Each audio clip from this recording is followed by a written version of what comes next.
Welcome to our channel. In this video, we'll show you how to free up valuable storage space by deleting system data on your iPhone.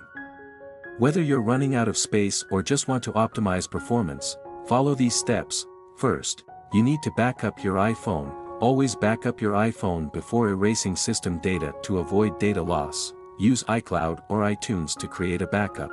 Step 1. Access iPhone settings. Open the Settings app on your iPhone. Step 2. Go to General, scroll down and tap General. Step 3. Find iPhone memory.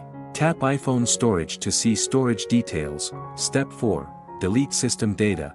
Find the section labeled System Data. Click on it to explore other options.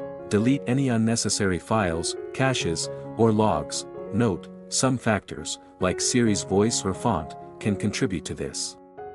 Here, when backing up, you will need to process and delete them before they become unnecessary trash affecting your device. Thank you for watching and see you in the next videos.